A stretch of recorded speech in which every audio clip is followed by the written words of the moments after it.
Madame, Monsieur, bonjour et bienvenue dans le JT de ce jeudi 24 décembre, le dernier de cette année 2020.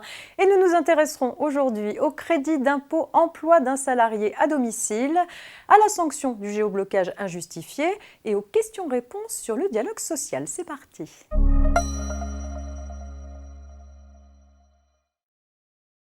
Les particuliers peuvent, sous certaines conditions, bénéficier d'un crédit d'impôt de 50% au titre de l'emploi d'un salarié à domicile, soit directement, soit par le biais d'un organisme. L'emploi de ce salarié doit être exercé au domicile du contribuable ou de l'un de ses ascendants. Dans le cadre de sa doctrine, l'administration fiscale précise que ce crédit d'impôt peut également s'appliquer à des sommes versées en rémunération de prestations réalisées à l'extérieur du domicile et faisant partie d'une offre globale incluant des activités effectuées à domicile. Selon elle, tel est le cas notamment de l'accompagnement des enfants entre le domicile et l'école ou le lieu d'une activité périscolaire, s'il est lié à la garde d'enfants à domicile. Le Conseil d'État considère que le fait d'étendre ainsi le bénéfice de cet avantage fiscal à des prestations accessoires réalisées hors du domicile du contribuable va au-delà de ce que prévoit la loi. Ce n'est donc plus possible.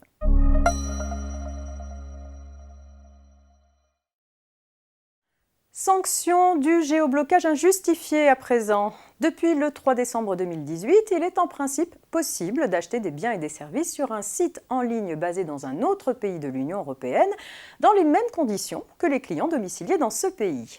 En effet, le droit européen prohibe le géoblocage fondé sur la nationalité, le lieu de résidence ou le lieu d'établissement des clients.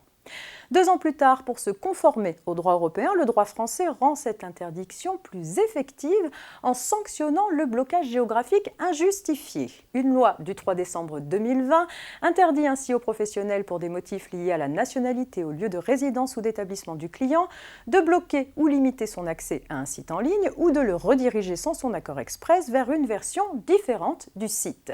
Il est aussi défendu d'appliquer aux clients pour les mêmes motifs des conditions générales de vente ou de paiement différentes.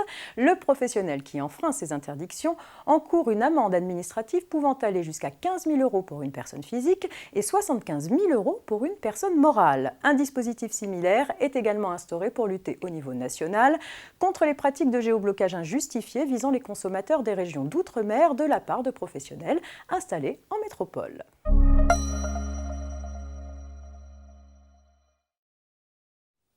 Le ministère du Travail a mis à jour son document questions-réponses relatif au dialogue social en période de Covid-19. Concernant le fonctionnement du CSE durant la seconde période d'état d'urgence sanitaire, le questions-réponses intègre la possibilité de réunir le CSE par visioconférence, par conférence téléphonique ou messagerie instantanée, que nous avons évoqué la semaine dernière.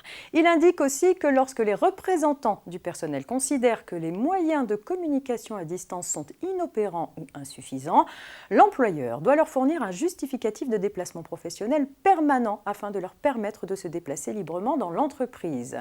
Le question-réponse revient également sur les délais de conclusion et d'extension des accords de branche et la procédure de dépôt des accords d'entreprise, les élections professionnelles pendant la seconde période d'état d'urgence sanitaire et sur la formation syndicale et prud'homale en présentiel.